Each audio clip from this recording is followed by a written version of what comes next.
also Commissioner Grant Stevens, who is also the State Coordinator during this major emergency declaration. Well, the number one thing that everybody wants to know is, are there any new cases? And I'm absolutely delighted to announce no new cases since yesterday's update. So that's a huge relief. It's certainly a huge relief for me and my team, and I know it will be a huge relief for all South Australians. And I want to just again reiterate my grateful thanks to every single person who has done an outstanding job over the last 7 days to put us in this position that we will be releasing people from lockdown tonight at midnight. So that will be a huge release for absolutely every South Australian. Again, thank you very much to all of those people who helped us get to this situation. In particular, I would like to acknowledge all of the people who have worked at SA Pathology, all of the people who have been working in the Communicable Diseases Control Branch. Can I thank all of the people who have been doing homeschooling, so that's the parents, the caregivers, the teachers, the principals, and of course the students who have had to adapt to this very changed situation, to all of our mental health professionals in South Australia who have been out there supporting people who have had higher levels of anxiety in South Australia, to our police, to our emergency services workers, to the other people that are on the front line providing services to South Australians. Can I have a special shout out to everybody who's working in supermarkets, bakers, butchers, into our petrol stations, those people who have made sure that we can continue to function right throughout this week. But most importantly, to the South Australians who have had to endure some pretty tough restrictions over the last 7 days. We don't put these restrictions in lightly, but again, reiterate, if we didn't do this, we would find ourselves in a very different situation at the moment. So a massive thank you to absolutely everybody, and I would particularly like to thank those people who had to go into a directed quarantine situation, either at home or in the Medi Hotel, because this is really our front line.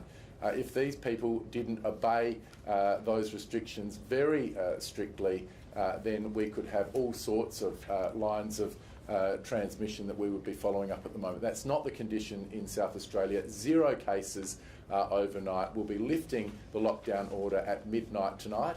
Now, we're not going straight back to where we were, and I've been messaging this now for quite some time. We don't want to have a relapse. We only want to do this once. And so we are putting some higher level restrictions in over and above what we had prior. But we will be stepping those down as the risk diminishes. But for the next 7 days, we have got those new restrictions in place that I outlined to you yesterday. And yesterday I also said that I would be giving an update in terms of the use of masks, and I can confirm some changed arrangements with regards to masks going forward. And look, the reality is, as I said yesterday, I think we're going to be getting used to seeing far more masks around South Australia in the coming weeks. We know that the situation in Australia is not improving in New South Wales at the moment, so we do need to be at a higher level readiness than perhaps where we were 3 or 4 weeks ago. So masks will be mandatory in the following settings: high-risk settings, including care facilities, personal care services, so if you're going off to the hairdressers, we need to see those masks not only on the person providing the service but also the person receiving the service. In indoor public places where face-to-face interactions with the public take place. So making sure that you've got them on when you're walking around the supermarket, going in and out of shops. This is where it is going to be mandatory. We're also strongly recommending masks in most of the time indoors in your own workplace. It's particularly important when you're in common areas. You might be in the tea room, you might be at the photocopier, you might be in the lift or the foyer area. We want to see that mask on there as well.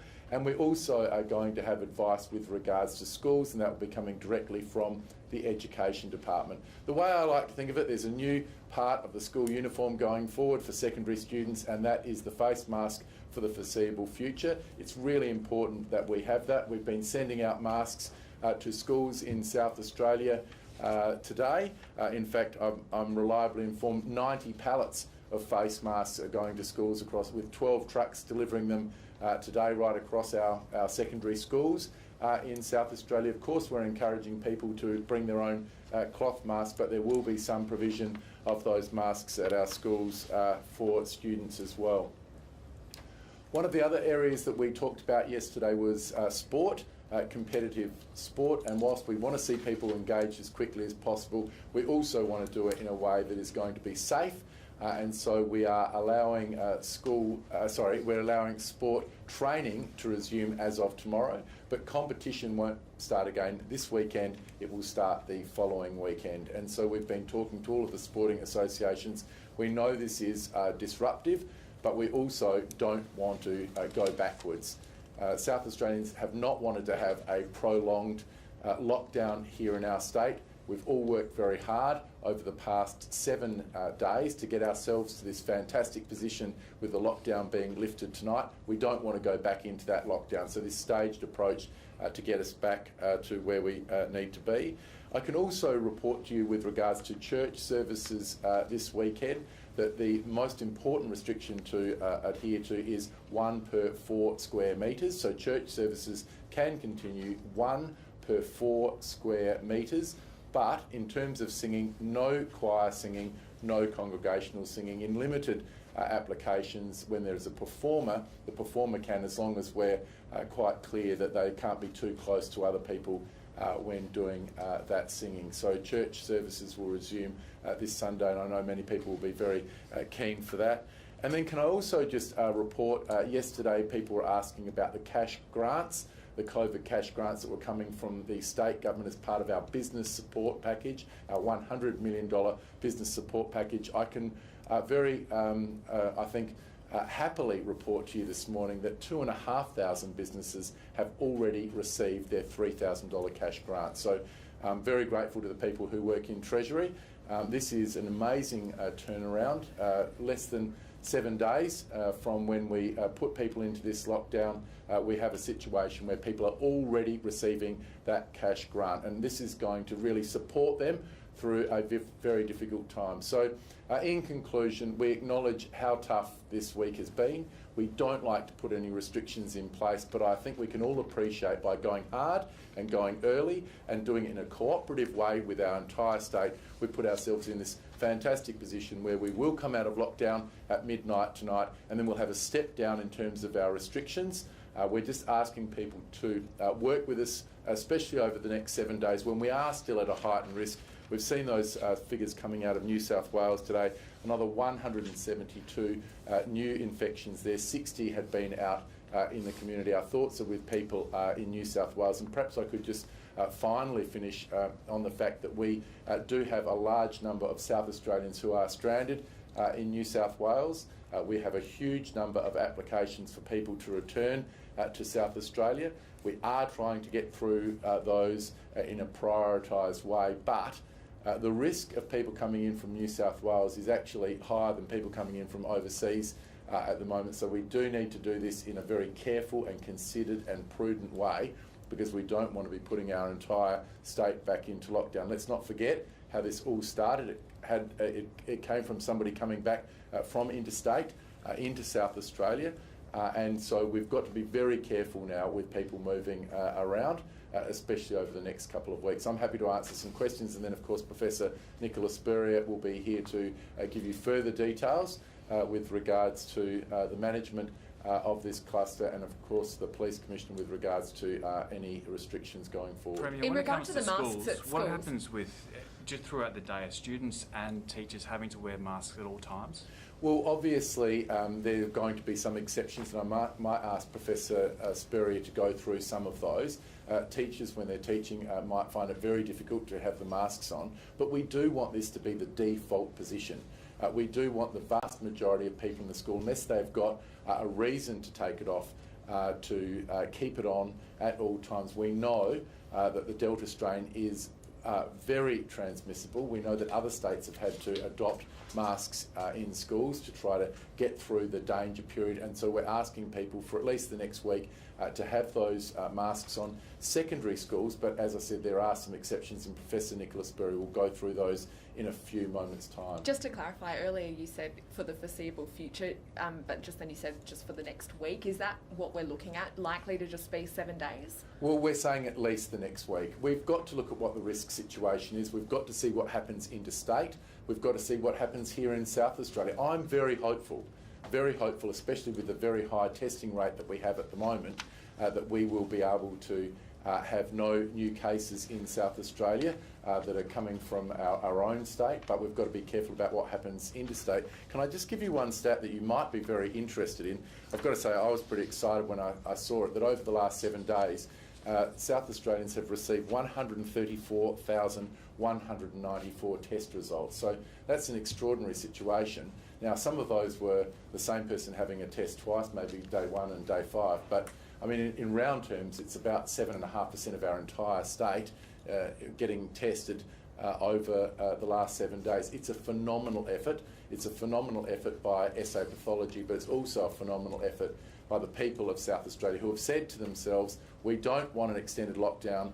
We are going to go and get that test, and I hope that that testing rate can continue at a high level. Premier, a few sectors are just wondering if masks apply to them. I'm not sure if it's best for you to answer these or someone else, but gyms, construction sites, childcare and universities, do you know whether they're required in either of those? Why don't I get the Professor to come up first to talk about the exceptions, and then maybe the Police Commissioner can answer that. And then on top of that, public transport and driving instructors, the same. Yep. So if you've got any more questions, let's get them out of the way now. Yeah, and then businesses. Yes.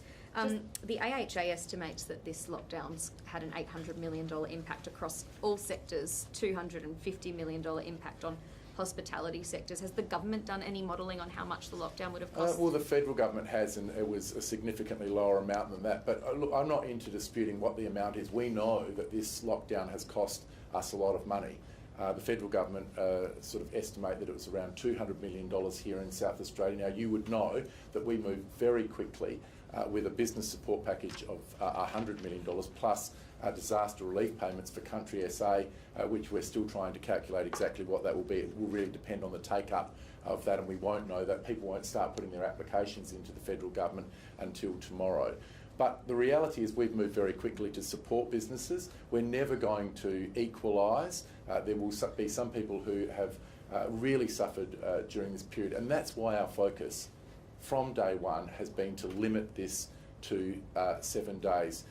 There's not a situation where you can just basically eliminate all impact upon businesses or individuals. We know that there's been a very heavy load experienced by lots of individuals, families and businesses, but those collective sacrifices have been what has got us to this situation where we're removing that lockdown order at midnight. Have you given any more thought to providing extra support to the businesses which still can't open, like nightclubs and shisha bars?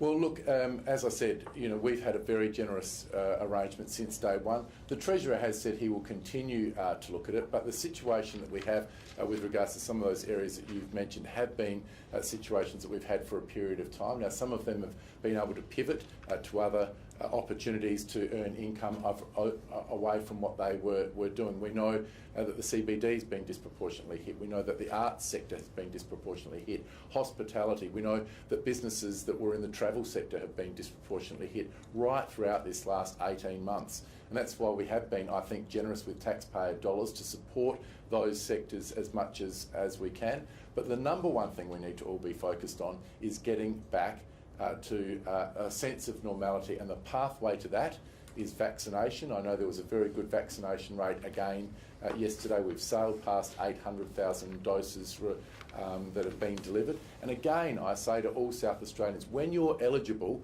for your vaccine, please book in, line up, roll up your sleeve, have that vaccination. It's going to keep you, your family, your community, and quite frankly, our entire state protected, but importantly also back to work. What's the situation with the AFL? Businesses are saying especially those who are going to be bound by that 25% capacity for at least the next 7 days, are saying they simply won't be making money from that. Are you looking at any further emergency support for those businesses? Look, as I said, the $3,000 payments are flowing at the moment. Lots of businesses have been very adaptive, even though they haven't been able to have any capacity over the last week. They've been doing takeaway meals, and I'm very confident that many people in South Australia will work out ways that they can return to viability. My focus is trying to give that immediate cash grant support and get those dollars out the door, and I think Treasury has responded extraordinarily quickly with 2,500 businesses already with that money in their bank, and then making sure that we can move through the reduction in these restrictions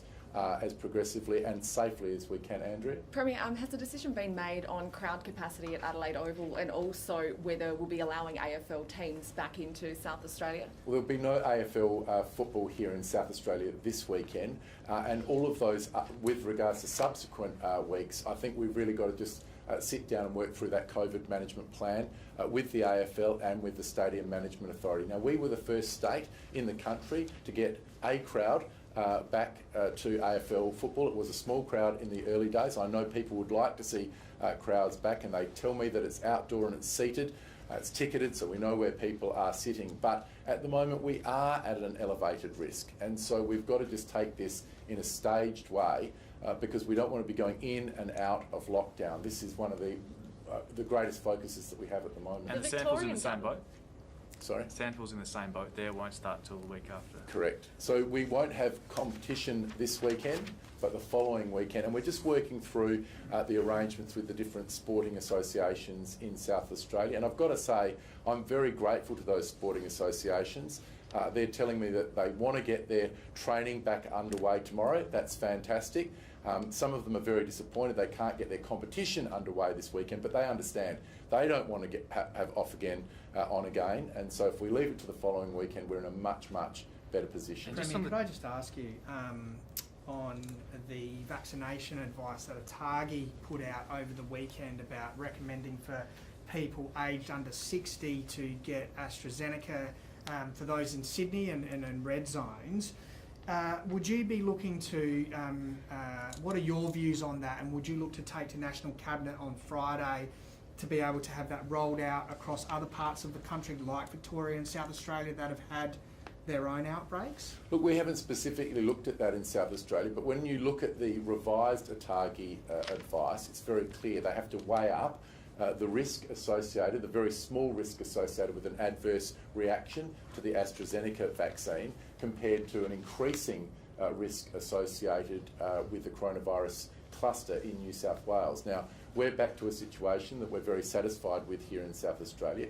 I do emphasise that people under the age of 60 can have the AstraZeneca vaccine in South Australia. They're eligible for it now, but they must do it with informed consent. So they must go and see their GP or a GP and have the risks explained to them. They're small risks, but they need to be aware of it before they have that vaccine. So people in South Australia can have that vaccination under the age of 60, and they can go and have it now, but they need to do it with informed consent provided by a GP. Premier, is there an update on events over 1,000 people that have a COVID management plan and what the rules will be this week? Look, there are a large number of events in South Australia that require a COVID management plan. These are events that have more than 1,000 people attending.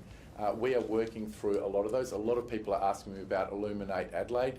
It's its first year this year. It started incredibly well with Van Gogh Alive, with the light creatures, with city lights. Everybody was telling me about how they loved to be walking along North Terrace in the early days. Unfortunately, with the lockdown, they weren't able to go ahead. But what I have been informed about this morning is that SA Health are working with the organisers of Illuminate Adelaide to stand up as many of those as possible going forward. I don't have the details for you. What I do know is that many of those events are outdoors, and many of them will require people to maintain social distancing when they resume, and in particular making sure that they're QR coding and wearing their masks. So more information to come on Illuminate Adelaide. I know South Australia is really looking forward to seeing that winter festival continue. Victoria, is it too soon to start talking about border restrictions to those two states? Look, it's going to be some time with Victoria. We just need to make sure that we both bed down our situation. I know that other states have got border restrictions in place with South Australia.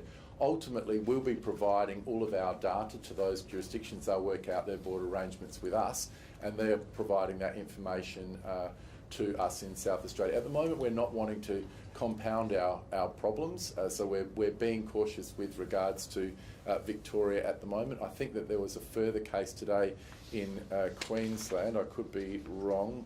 No cases in Queensland, so that's absolutely fantastic. So they've just had one or two examples of community transmission over the last couple of weeks, but they seem to have got the situation there under control. And of course, we're all delighted that Victoria will be coming out of their lockdown at midnight tonight as well. But like us, with some pretty heavy restrictions in place. With international flights returning, how are we looking with capacity at Tom's Court Hotel? So my understanding is that at the moment we have around 26 people who are COVID positive in South Australia, but perhaps Professor Spurrier can follow that up in a few moments' time. But the capacity at Tom's Court Hotel, as you know, the total capacity is about 80, but we don't like to go anywhere near the 80 because we like to have good spacing in that facility. That's one of the reasons why we asked the Commonwealth to reduce the number of flights into us yesterday and today. Just on schooling, can I just ask you on schooling, Premier? Should schools be offering? Andrew, just go ahead. Do we have enough capacity with mask supply, and have you been able to bring any further supplies into South Australia to meet this extra demand? No, I haven't been advised of any shortage of masks. In fact, if we go back 4 or 6 weeks ago, Detmold, who are doing the fantastic work here in South Australia producing face masks, told us that they had excess capacity. So that's absolutely fantastic news. I think we're going to be chewing through quite a lot of their capacity at the moment, but no capacity constraints with masks at the moment. I'm sure a lot of parents are grateful that students are going back to school tomorrow, but given we've got a number of schools listed on the exposure site, there's a lot of students who can't return because they'll be in quarantine. Are schools still able to offer online learning for those students? Yeah, so the Education Department has done an outstanding job. I mean, they have really been put through the gauntlet over the last 18 months, having a situation where everybody was at school, then everybody was at home, then everybody was back at school, and then managing people who might be in directed quarantine as well. And I've got to say a massive thank you to our teachers in South Australia, our principals, the people that are supporting people that are going to have to be doing online learning at the moment. The good news is, though, students by and large will be back at school tomorrow. I know that that's going to be a huge relief for parents, probably for the kids as well, but also it's great for educational outcomes and also supporting our vulnerable students in South Australia. So where there are examples where students are still in a directed quarantine environment, then of course we will be working out bespoke arrangements for them to continue their online learning during this period. Premier, the Victorian government has announced a return for community sport and training and competition. Yes. That's despite them having significantly more cases than us. Yep. Why was the decision made to postpone our competition? Oh, look, I don't want to get into a comparison between different states, to be quite honest with you, because every state needs to work out their own response. I just back the transition committee that we have in South Australia. I think they've served us really well. They've guided us right throughout this period, this 7-day period, and I take their advice. And I know it's disruptive for competitions this week, but we've formed the opinion that practice can start as of tomorrow, competition can start the weekend after. Premier, the AU is calling for teachers to be fast-tracked for vaccines. We know now there's a heightened risk and kids are obviously having to wear masks in high schools. Is that something that you're considering, and when can we see that? Look, I want to see every person in South Australia vaccinated as soon as possible. Obviously, we've opened up to a large cohort of South Australians who can be vaccinated. We are still not seeing the levels that we want to amongst some age cohorts. So my strong message to everybody at the moment is when you are eligible, then please go and get yourself vaccinated. There are some areas which we've already provided some mandatory requirements. For example, people that are what we call in the red zone, people that are definitely going to come into contact with people who could potentially have COVID. We're also making it very clear that we need to have everybody within our health system who could come into contact with people vaccinated by early next month. There's also a requirement in aged care facility by mid-September, and the National Cabinet will consider other occupations. But you've got to be reasonable here. There are lots of people in lots of occupations that could find themselves in a situation where they come into contact with a lot of people in the public, people that are working in service stations, people that are working in supermarkets. And so we'll just be guided by a National Cabinet decision on that. And so far, all of those decisions by National Cabinet we've signed up to in South Australia and are working through that as quickly as possible. Given businesses can open tomorrow, well, most of them to a certain extent, can they be out prepping, receiving orders, especially in hospitality venues? Can they be receiving, bread and milk and stuff today? Look, I think there are limited examples of that, but I might defer to the Police Commissioner. Any final questions for me? Yeah, can I ask one on... Yes. Sorry. Are you happy with the rollout, the vaccine rollout? Look, we have a massive capacity constraint in Australia, and that's the availability of the Pfizer vaccine. Now, what we know is that by the end of next month, we'll have more Pfizer, we'll have the Moderna vaccine, another one of the mRNA vaccines in mid-September. When that comes and we relieve that capacity constraint, then of course we will see a big jump in the available appointments, and I would love to see every single one of them filled. But to date, we've been pretty much in balance here in South Australia. We have seen some at different points in the cycle so far, some vaccination hesitancy in South Australia. I think everybody can now see the situation that's unfolding in New South Wales. I think there is really now all the motivation that you need to go and get yourself vaccinated when you are due. We want to make sure that every single one of those doses finds itself in an arm as quickly as we possibly can. Just on the 2,500 businesses now getting cash into their accounts, I know you estimated about 50,000 businesses would be eligible.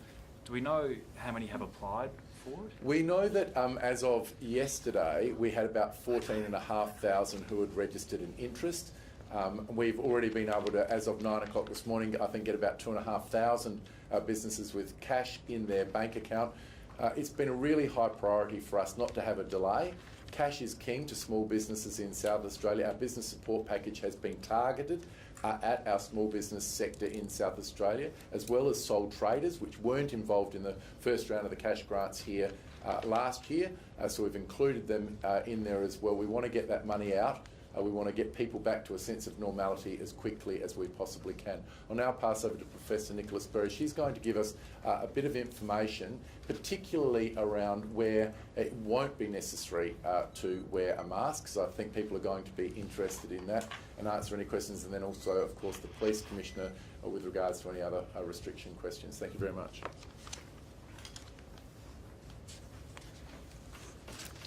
Thank you very much and good morning. What a lovely zero case day today. I was very pleased to not have any bad news overnight on my mobile phone.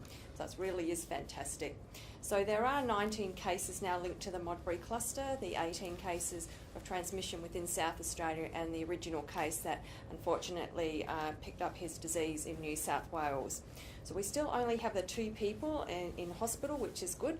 A man in his 80s, a woman in her 80s, and both are stable, which is excellent. There are around 80 locations, exposure locations, so there haven't been any more added today, which is excellent given that we haven't had any further cases and we've got so many people now in quarantine. So in terms of the exposure sites, there's now 19,800 people who we've documented have been at an exposure site. Now some of those are tier 3 and tier 4, so they don't require quarantine, but tier 3 definitely require the testing, and the tier 4 is if you've been at a site is for you to watch out for symptoms and get tested if you do have symptoms. So there's still a large number of people, around about 6,000 in quarantine.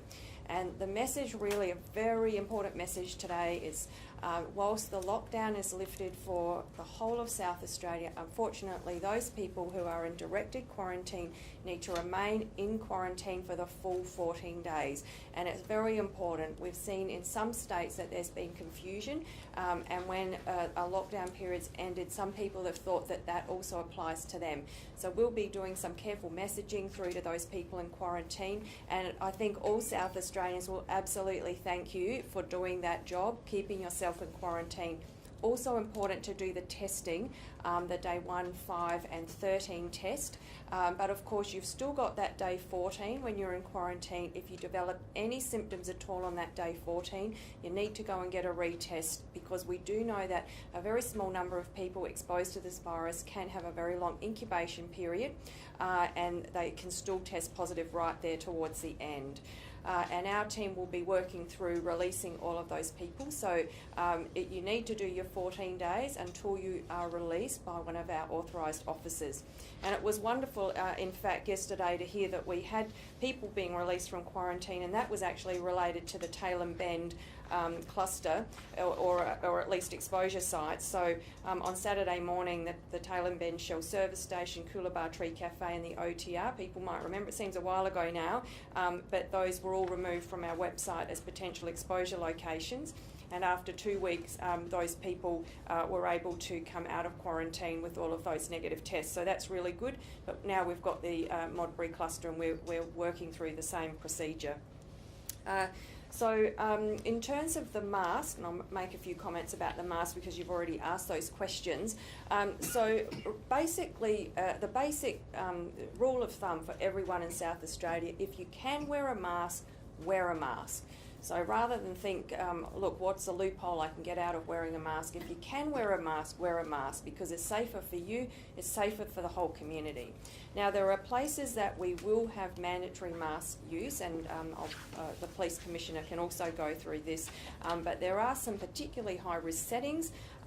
Personal care services, as the Premier's already said, passenger transport services, and that's including the driver as well, and it includes Uber and taxis, healthcare services, and also, as we've mentioned, the schools for secondary school and adult learners.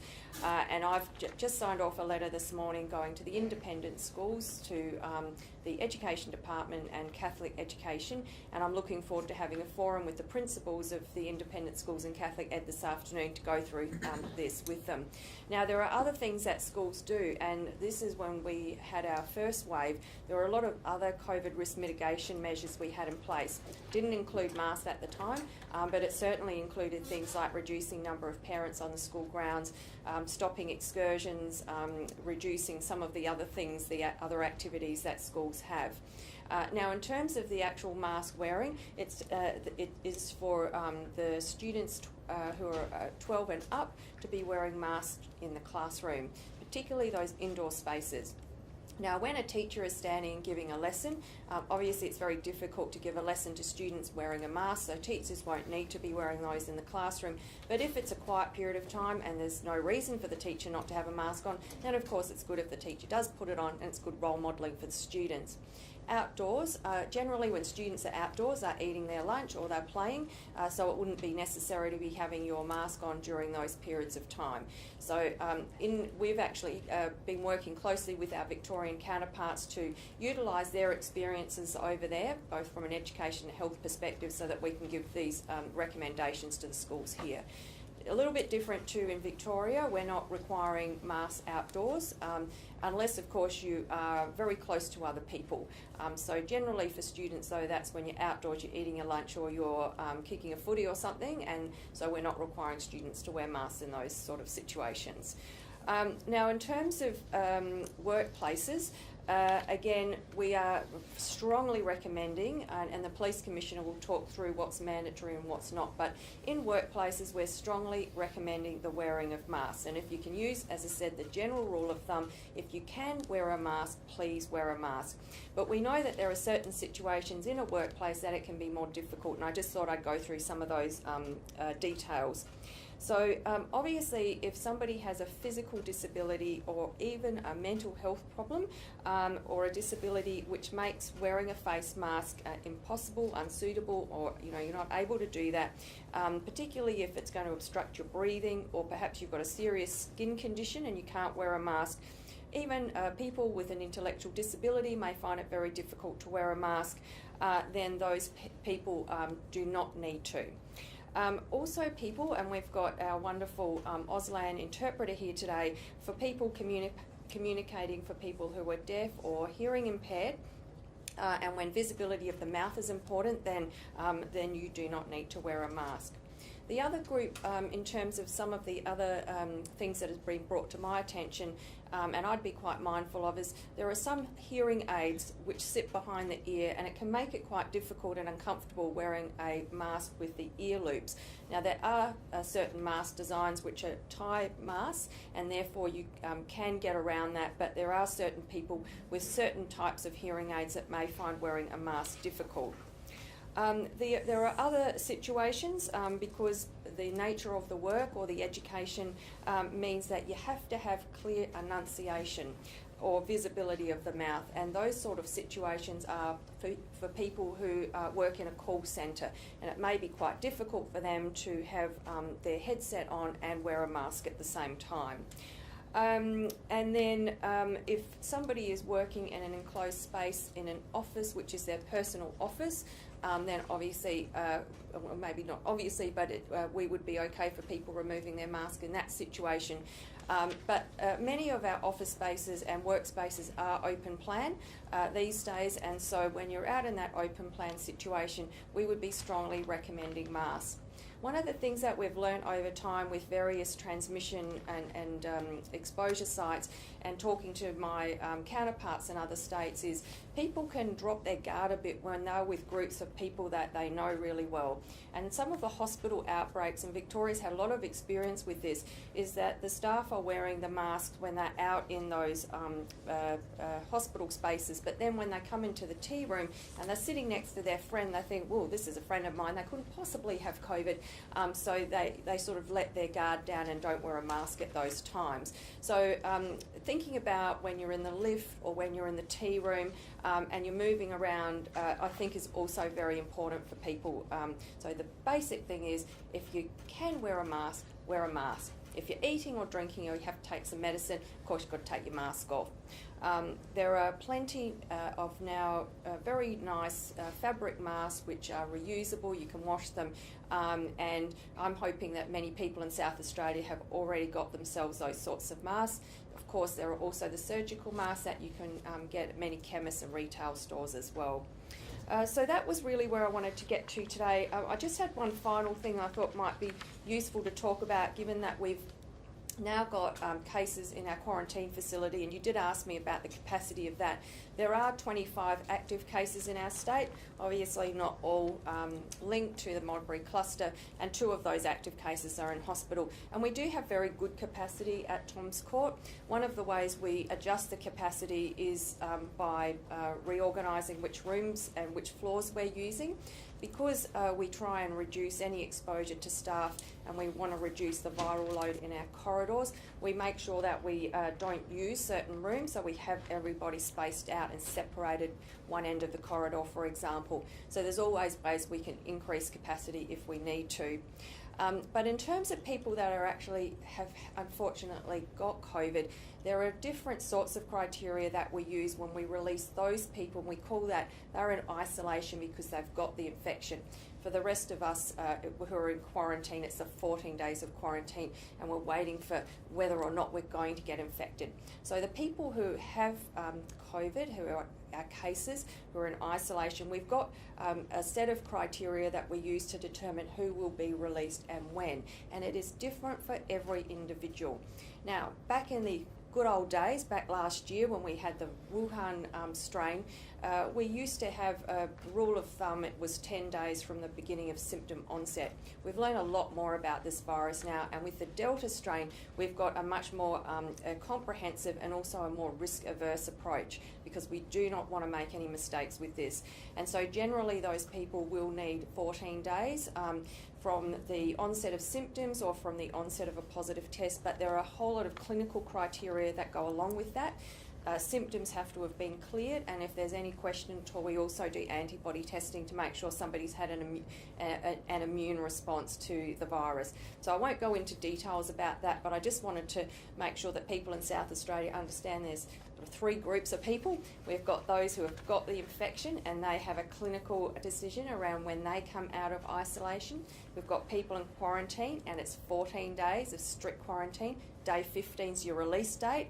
And then for the rest of us in South Australia, we're very fortunate that we can lift the lockdown, start to get back together again, start to have the retail coming back to life, which will be fantastic, with mask wearing and those other requirements. Professor, are these new mask rules the new normal, or is it just during this heightened period next week or so? We've certainly still got the risk in New South Wales, and we are monitoring that risk really closely. And as the Premier said, we are very keen to get some of these, some of the South Australian residents who are stranded in New South Wales at the moment back into SA as safely as we possibly can. But also thinking about the future, unfortunately the pandemic's going on for longer than we all anticipated. We've now got this new Delta variant. There's possibly going to be more variants in the future if there are places in the world where disease gets out of control. And we know that whilst we've got very good vaccination, nothing's 100% with a vaccine in terms of stopping you getting infected and stopping transmission. So I think that like the rest of the world, South Australia and the rest of Australia are going to have to get used to using masks in certain situations. It is only one of our pillars of pandemic control. There are other things that we do as well as the mask, obviously border control, quarantine. Testing is absolutely super essential. If we didn't have the testing, we wouldn't get anywhere. And also, of course, various restrictions in terms of density requirements. So I do think that we will be seeing masks in the future. I can't tell you exactly when, but it's something that I think South Australians are going to have to get used to. But in terms of these new rules you've just announced, is it just 7 days, or is this for the next term for schools, for example? Or? Yeah, so it is, the minimum is the next 7 days. It's very likely, I think, to be a bit longer than that. Usually with an outbreak, we like to do a full 2 weeks, which is a full incubation period of having no cases and no community transmission. The next 7 days takes us through the current outbreak from the beginning, when we had the gentleman testing positive last Monday morning, and then 2 full weeks on from then. But we would really like to have that 2 full weeks of no community transmission when we can say that an outbreak has been closed. Professor, you mentioned there are 6,000 people currently in quarantine. Does that still include anyone who visited the Gawler B12 school, or have some of those people been released from quarantine? Has that been narrowed? And also, has anyone been ordered into quarantine who visited the Gawler testing site yesterday? Yeah, so in terms of the Gawler B12 school, and I think I went through this just trying to remember how many press conferences ago, there was a Tier 1 and a Tier 2 requirement for that entire school. And that was because the teacher had taught in 2 classrooms, and those were considered Tier 1, and then the rest of the school was considered Tier 2 because the teacher had been on classroom duty. So I don't have any further details. I know my team, we have an outbreak team for each particular site, and they would have been working through the details. So I know with Westminster, for example, there were some areas that were not considered high risk once they'd done the risk assessment. So essentially everyone from that school then, Tier 2 would still mean that they have to stay in quarantine? Yeah, that's my understanding at the moment. But of course, we obviously have an outbreak team that works directly with the school. And what about the Gawler testing site? Was there anyone ordered into quarantine from there? Yes, we did have some people directed into quarantine, and that was taking into account who was next in the line.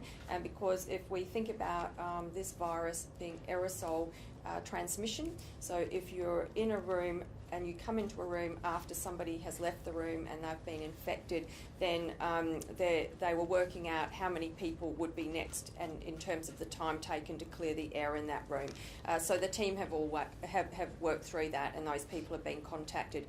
It didn't end up being put on our list as a public exposure site because the team had been able to work through all of the details. Professor, Professor, can why I just masks ask you on required? masks, if I may? We all appreciate what you're saying about if you can wear a mask, wear a mask. Can I just ask you a couple of rapid fire questions, if I may? The universities are also included under the schools directive? Yes, so with the schools, and I'll pass over to the Commissioner to talk about whether it's in a direction or not. So from my perspective, from a health perspective, we are doing a strong recommendation that they are required. So again, it's a public indoor space, and universities have been fantastic at taking on our recommendations, also putting their own requirements in place to keep their staff and students safe. Gyms and dance classes and those sort of indoor fitnessy type scenarios? So it is very difficult to exercise with a mask. Haven't tried it myself personally, but I'm running outside, so I haven't felt I've needed to. But in terms of inside in the gyms and the fitness classes, there is going to be different density requirements. So it's 1 per 8 square metres, so it's a lot more space.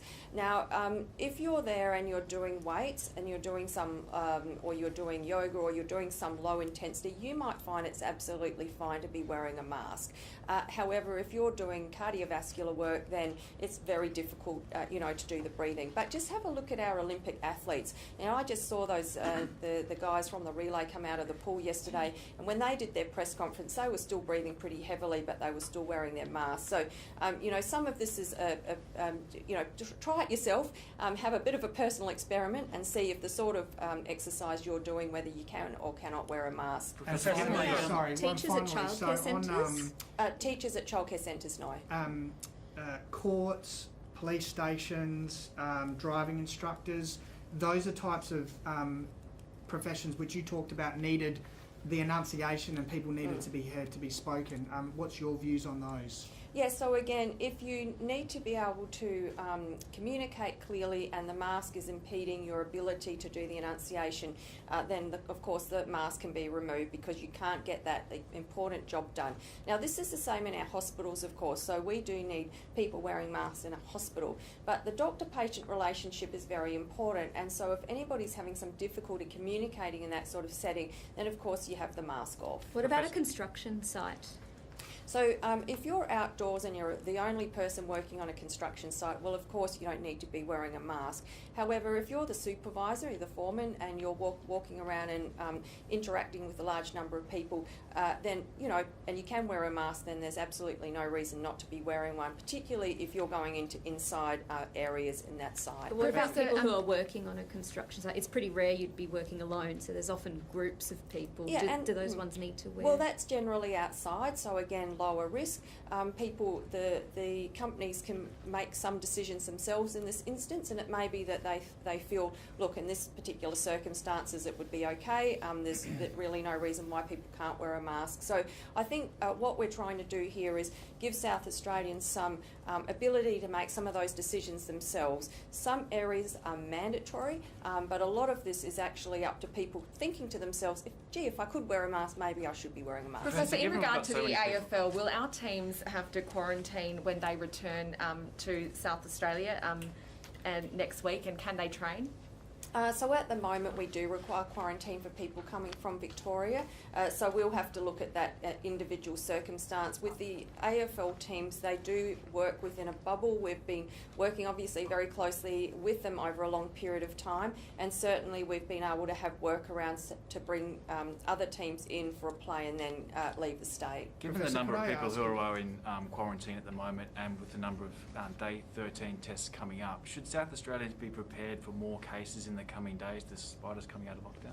Yeah, so even in between the day 5 and the day 13, if anybody develops symptoms, our team will be reiterating to people in quarantine that they do need to get tested. So any time really over the next, up until we've had that full 14 days for everybody, the race is never over until everybody's home, and that's when I will breathe a sigh of relief. I just have a couple of Professor, questions about the the- vaccine rollout. Has the slow pace of Australia's vaccine rollout made you rethink the need for younger children to be getting a vaccination? The group I think that we should be focusing on next are the young, not the young children, but the young adults. And those are the people that get out and about and unfortunately cause some of our super spreading events. And so that's 16 up to 40, or 16 to 30 even. The ones that haven't settled down, haven't had children, have lots of time to get out and party basically. So that's the group that I think is key in terms of outbreak management for the future. And the other day I asked you about teachers, and we did just ask the Premier about it as well. Is your view the same, that teachers will just be part of the next phase of the rollout? So when ATAGI gave our original rollout strategy and advice around that, we looked at the very high risk areas, and those were either people that come into contact with people with COVID, or those who, if they get sick, will be more vulnerable and in terms of the disease. So teachers were not included in that original list, as it was my recollection, and that's because it didn't meet those criteria.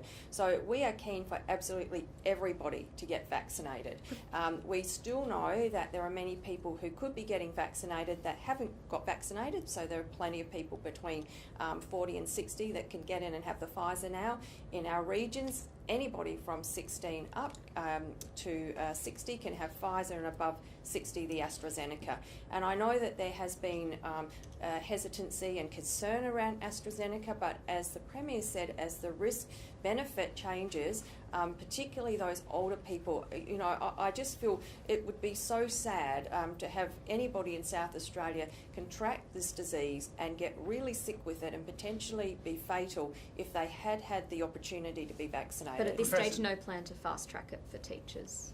No, not at this stage. Professor, the Premier said earlier that New South Wales was a higher risk place than overseas at the moment. Can you articulate from a scientific perspective why that is? Yeah, so when we have people coming in from overseas, it's done in a very controlled way, and the Commonwealth is involved with making these decisions, and we have things in place such as pre-departure testing, and there are certain countries such as India and previously where we were not taking flights, and that may well be the case. So from a perspective of New South Wales, there's quite a large number of people as well, so if you look at the numbers coming in and in terms of the chance of having an infection come in, and we've already had a seeding event here in South Australia, so we already know that can potentially happen. So that's really the science behind it. So it's the risk and the number of cases, the fact that it is on Australian soil, and there are more people involved than what it would be with an international flight, and the fact that an international flight, there are some other controls in place. Professor, just back to the Gawler testing site, my understanding is some of the people who were exposed on Friday night were already in the middle of quarantine and now have to restart their quarantine again. What is your message to those people? Oh, look, if people have been put in that situation, it really must be pretty stressful, and I think every South Australian would be absolutely grateful and saying a big thank you to those people.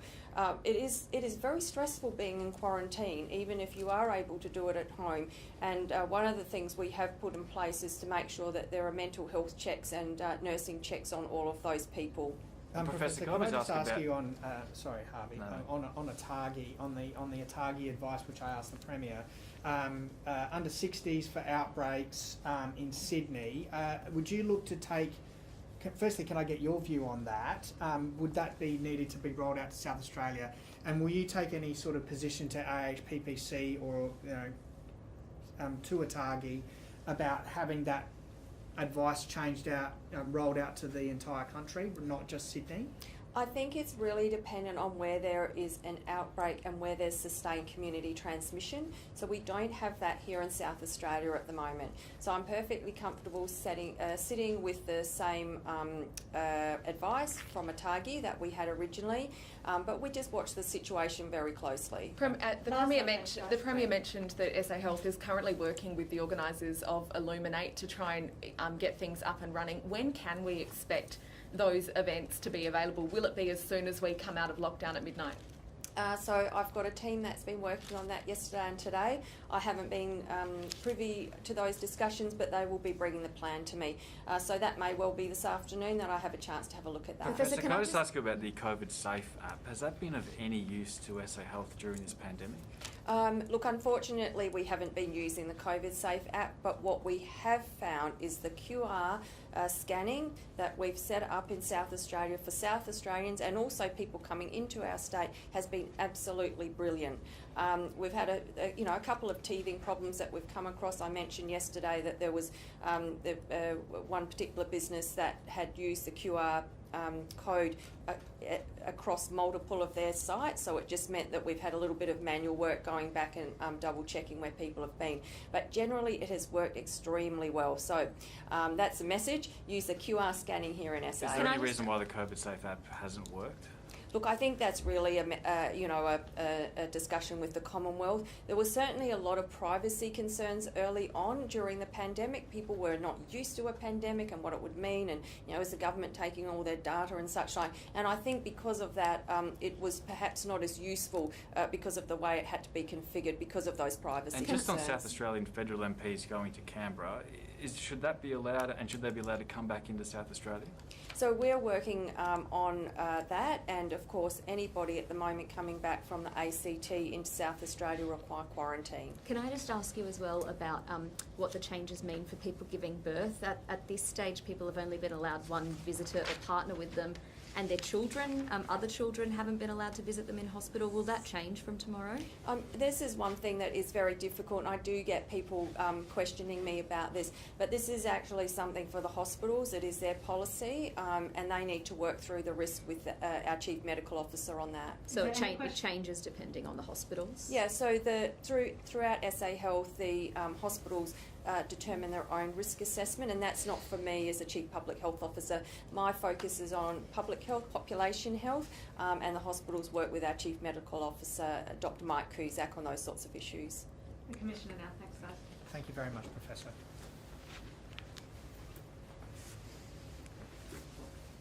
Commissioner, could I please ask you about a really distressing domestic violence incident at Wallaroo? Can you shed any light on what's happened there? All I can do is confirm that a woman was taken to hospital with serious injuries and a male person's been arrested. It's obviously an ongoing investigation, so I can't elaborate any further, but it is quite distressing, something we're dealing with. And can I ask about domestic violence in general during these lockdowns? Is that a real issue for you to consider? We've certainly been keeping an eye on domestic violence reporting incidents, and we haven't seen any particular spike. We certainly acknowledge that when we require people to stay at home under a lockdown, that there is a potential for people to be exposed to further risk if they're in a domestic violence relationship. Our domestic violence service providers are aware of this as well, and they're outreaching to people they believe may be at risk, and we are closely monitoring those reports. We haven't seen anything particularly yet, but it may be the case that we see some sort of spike coming out of the lockdown. We're obviously concerned about that, and it's one of those things we have to balance when we talk about going into a lockdown or other restrictions we put in place.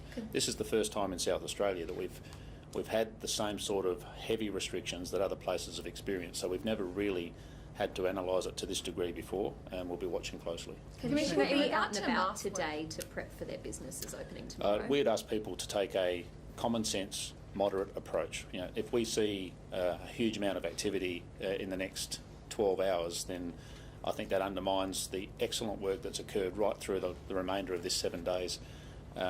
We understand people will need to do things so they're ready to go on Wednesday morning. We just ask people to apply common sense in how they go about that so that we don't undermine that good work. In regards to mask wearing, how strictly will you be policing the wearing of masks, particularly when some of it just seems to be advice on construction sites or wearing them inside a gym, for example? Are there particular areas you'll be focusing on where they should be worn? So it is a requirement written into the direction that you must wear a mask in indoor public places, as well as in allied health, personal care services and high-risk locations which have been described.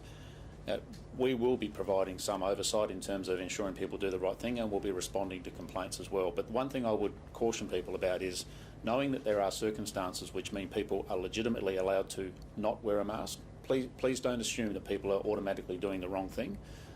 It's better that we all focus on doing the right thing ourselves and follow the directions that require you to wear a mask in those certain circumstances, and critically assess the need to wear a mask in every other situation. It is, once again, it's one of those minor inconveniences that we're going to have to get used to while we're dealing with a global pandemic, and we've done really well so far, so let's keep that effort up. And day 7 of lockdown, can we have an update on the number of expiations and cautions issued?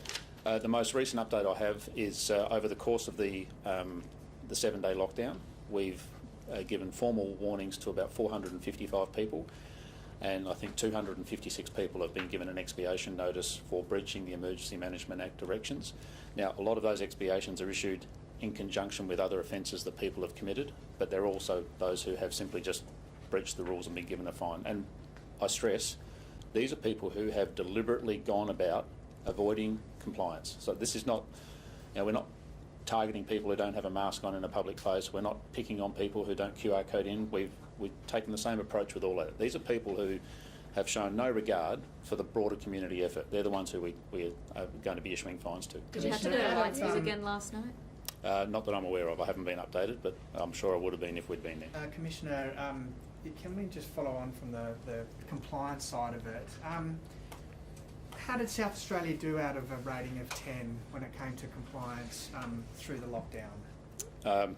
My personal observations and the feedback I've got from the frontline staff in SAPOL and just people I've spoken to in the community, I think we get a 10 out of 10. We had a 7-day lockdown. We committed to making it 7 days if all of the circumstances were favourable, and I think it's something that the community should be incredibly proud of, that we got through this particularly difficult time. Everybody did the right thing, and it's put us in a position where we've been able to stop the spread of this virus beyond those people who have been unfortunate enough to contract it. That doesn't happen because of police, it doesn't happen because of SA Health doing their job, it happens because everybody did their part in minimising the potential for this virus to spread. And then as a follow-up, I know that you flagged that you expected criticism that if we were to come out of this lockdown after 7 days with, donuts today, that you would be accused of being having overreacted. Do you feel that in the balance of everything that you've looked at in hindsight that we've done the right thing and it wasn't an overreaction? Well, I'm absolutely certain we did the right thing 7 days ago. I think it was the right call. The advice was right on target, and the decision was sound and based on strong evidence and advice.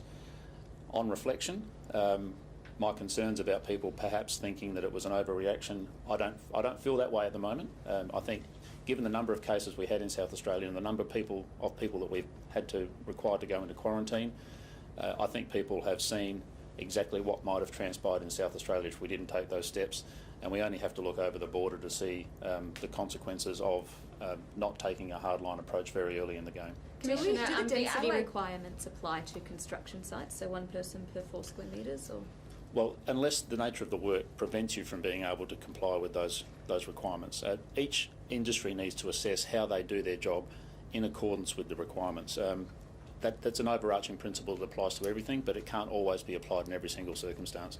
And we're not going to go in there and target businesses that can't comply because of the nature of the work they do. We're looking for people who understand the rules, but choose not to apply the rules for their own personal gain at the cost or expense of the public health.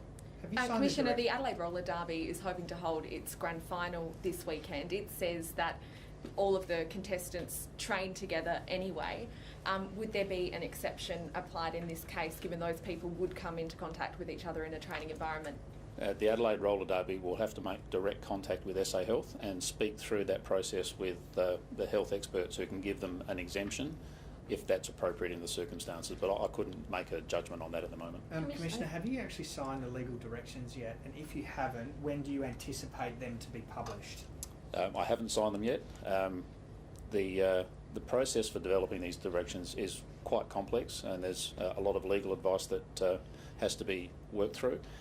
They have to be signed by 23:59 tonight, so I'm aiming to get it done before that, because there are a team of people who, once it's signed, need to work to publish the information, communicate that to media outlets, as well as putting it through across all the websites. So, all going well, we'll have it done early this afternoon, but there are always unforeseen complexities that we need to work through. Minister Wade, I just have a question about paramedics.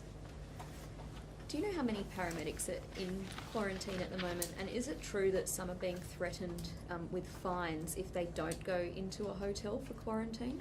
I don't have any advice in terms of the paramedics who are in quarantine.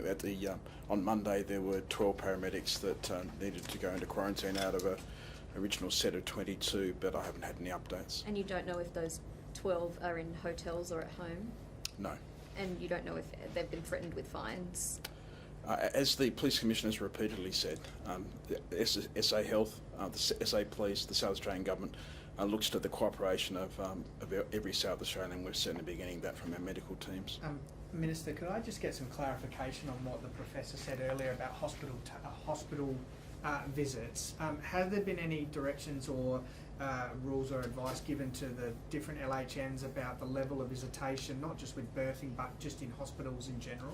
Right through this pandemic, the Department of Health and Wellbeing has given, shall we say, general guidance to the local health networks, but it has been the right of every local hospital to assess the risk in their own context and to make their own visiting rules. So the other day, there's no rules across the board about 2 visitors per patient or anything like that. It's up to each individual LHN. There's statewide guidance, but the individual hospitals have the right to put individual rules. And what's the statewide guidance? Sorry, forgive me. It varies from time to time. I don't think it would have been updated as a result of today's advice. the other day you said that workers at hospitals in red zones who haven't been vaccinated would be moved into other roles. Do you have any more information on how many people that applies to? Just to clarify, I did not say that people would be moved into other roles. What I said would be that they would be put in a situation where they wouldn't need to come in contact with people who might be in isolation or quarantine. So what does that mean? That means that if they could come in contact with somebody in isolation or quarantine for COVID-19, then they would be put in another part of the hospital operations. They would continue to be in their substantive role. And So do will you know how anyone- many people have been affected by that new rule? The new rule doesn't take effect till August. Last week we had hundreds, I think it was 400 Central Adelaide Local Health Network staff that were vaccinated. My understanding is that there's another pop-up clinic in Queen Elizabeth Hospital specifically for people who may well be affected by that red zone requirement. We'll continue to work with our medical teams, our nursing teams, our paramedics to make sure that they've got the opportunity to be vaccinated. And then by the beginning of August, when that red zone rule comes in, if people haven't been vaccinated, then it'll be up to each individual team to make sure the direction is honoured. Last question, thanks. Thank you very much. One gold medal. Just an update for tomorrow, guys. We're going to be doing this closer at Parliament House because estimates is back tomorrow. So Freddie can only stay for the first 20-25 minutes because it's in a morning break that he's doing it. So it'll still be at 11 o'clock, but we'll probably do it in the courtyard. Oh, you don't want to move it to like, I don't know, 1 o'clock or something during the... He's in from like 9 o'clock in the morning to like 6 o'clock. No, keep it early. All day, yeah. No, the Olympics is on stage, come on.